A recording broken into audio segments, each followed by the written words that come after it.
All right, what is going on, everybody? So we're back here on the Concraft YouTube channel, and today I'm going to talk about eccentric training. So when we talk about strength training methods that are often underutilized or misunderstood, eccentric training can be on that list, depending upon someone's background, where they come from, and just what their exposure was to different training methods. A lot of coaches and athletes know the word, but they not always understand how to properly apply it, or when to use it, or why it can be so effective when programmed with intent. So in this video, I'm going to break down eccentric training through a particular lens.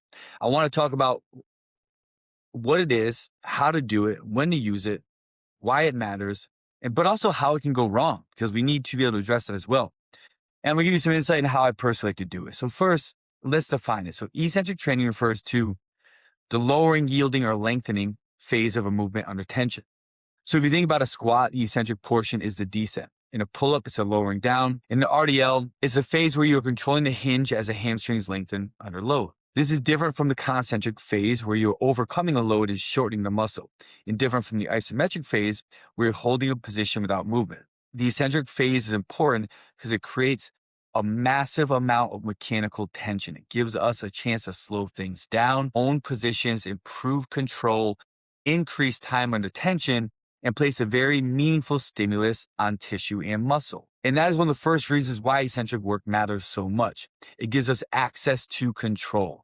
We're slowing down, but slowing down with purpose and intent.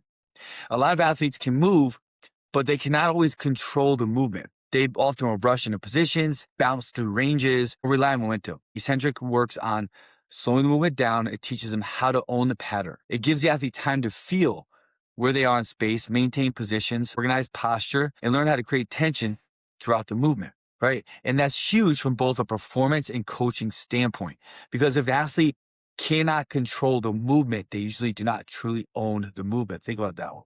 The second big reason is eccentric training matters is because it can be a great teaching tool. When I utilize eccentric work, one of the first things I'm thinking about is, can this help the athlete understand the shape, posture, and rhythm of the lift or movement better? A slow lowering phase often cleans things up. It exposes where somebody loses tension, where they collapse, where they shift, and where they stop controlling the movement. That gives both the athlete and the coach better feedback. So for newer athletes or athletes who are still developing quality in a pattern, eccentric work can be a very effective way to teach movement without just throwing more reps at them. The third is also hypertrophy, because eccentric work increases time under tension, and it can create a very strong local muscular stimulus. It is an excellent tool for building muscle. If you want to drive hypertrophy in a targeted way, slowing down the eccentric phase can be a really smart option. You do not always need more exercises or more random volume. Sometimes you just need better quality under tension. Oftentimes when I'm working with athletes, no matter what phase we're in, if we're looking to build some form of hypertrophy work, it's not just about kind of doing more reps or doing them faster. You can oftentimes get a better response, a better stimulus by slowing it down, taking some weight off. Now, all this does not mean that eccentric work is easy, because eccentric work is also, I utilize a lot with focused stimulus without the same type of overall central nervous system demand that can come with more explosive or highly neural demanding training. What I mean by that is, if I want to remove some neurological stress, but still get a great stimulus and drive for my goal, I'm going to utilize eccentric work for that as well, especially if some people are in an over fatigued state or just have too much going on. But like I said, this doesn't mean that it's easy, right? It can be brutally hard. It creates fatigue, soreness, and a lot of tissue stress, no matter what your training age is. Think about doing 3 reps at 75, 80% with a 3 to possibly 5 second lower for 4 to 5 sets. If you've done this, you understand how grueling this can be. If you haven't done this, it's going to be extremely challenging and tough to do, especially maintaining posture and positions through that tempo. So we always have to keep that in mind. And this matters, especially in mixed modal training or the athletes who already have a lot of systemic fatigue coming from other pieces of training. So let's talk about how to actually do eccentric training, right? The simplest way is just prescribing tempo. This could look like a 3 second lower, a 5 second lower, even up to a 6 or 8 second, 10 second lower, depending upon the exercise, the person, and the goal. The key is that the athlete is not just moving slowly for the sake of moving slowly. They're staying engaged, keeping tension, and owning the entire range. Another way to apply eccentric training is through eccentric only or eccentric emphasis reps. This is what I mean using assistance on the concentric phase and then controlling the lowering phase and the load. The biggest example of this everyone knows is bench pressing. You're loading up the weight. You control that lower. Someone helps assist on the way up, right? So you're not really pushing. You're just focusing on that eccentric portion of it.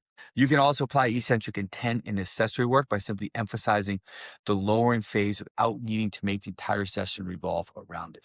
This is usually how I like to use it most often, not as a gimmick, but as a strategic tool inside that broader plan. So when should you use it? Well, one, when you want to improve quality and control.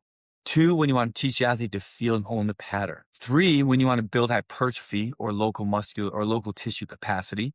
And four, when you want to target a specific weakness or position. Lastly, when you want to create a meaningful muscular stimulus without always chasing more load or more intensity through to traditional means. It can be especially useful in off-season or general preparation phases. This is where I'm going to put eccentric training in a lot with the people I work with the goals to build tissue, quality, positional strength, maybe size, and better movement foundations before shifting to explosive, reactive, and specific work later on. So this is important because eccentric work should be thought of in the context of the phase.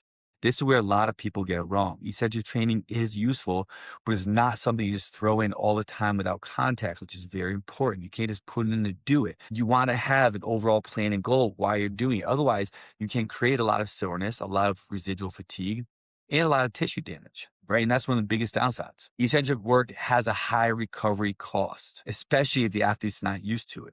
So how else can it go wrong? Well, people do it too much or too soon. They introduce long eccentrics, high volume, and multiple exercises all at once, and then the athlete is wrecked for a couple days. Second, they place it in the wrong phase, right? If you're doing a highly specific competition-driven period with speed, sharpness, and freshness matter most, a ton of eccentric volume may not be the best choice. Third, they use it without understanding the goal. Just because a tempo is written into a program does not mean that it has exceptional value. You need to know what adaptation you're trying to drive. Is it control? Is it hypertrophy? Is it teaching? Is it tendon loading? Is it positional awareness? Like, why are you doing it? Is what that's saying. Fourth, they forget that eccentric work changes the total stress of the week. It may not look flashy on paper, but the recovery cost and recovery burden can be real and exceptionally high for some people, right? And that is especially true in mixed modal sports where athletes are already accumulating fatigue from running, cyclical work, Olympic lifting, gymnastics work, sport-specific demands, on top of the mixed modal training and workouts. So how else do I like to focus eccentric training? Well, it's not just something that I plug in, right? I often, and I always want to, use it with purpose. First, ways for control. I want athletes to be able to own positions. I want them to control descents, maintain posture, feel tension, and I can build intensity and volume with inside these demands of control by utilizing eccentric work. The second way is as a teaching tool. If an athlete's struggling with pattern, timing, or positional awareness, I slow it down. I can take some load off, still drive a proper stimulus, and give them a position to focus on these components and movement competency. And the third reason is for hypertrophy, right? If I want to build muscle in a target area, especially through accessory work, eccentric loading can be a great tool. It lets me create high quality local stimulus, increases time on tension, and I can build capacity in tissues that may need more support. Not every training stimulus has to come from max intent lifting. Explosive work, highly demanding neural output. Sometimes I want to challenge the athlete, create meaningful fatigue in the muscle group, and then build them up in a way that supports the broader training plan. This is a reason why eccentric work is extremely important. But you still have to be careful with it, right? You don't want to overuse it. You don't want to just throw it in everywhere, anytime without a plan to it. Because like any training method, eccentric work is only valuable when it fits the plan, right? And that's the biggest takeaway here. Eccentric training is not just slowing reps down. It's about using the lowering phase of movement as a tool to improve control, teach better mechanics, build hypertrophy, and create targeted adaptation. So think about that. I hope you guys got some great information from this quick video on eccentric training, the whys, the hows, the whens, the whos. Any other specific questions, feel free to post a comment. Let me know, hit me up. I'll see you guys on the next video.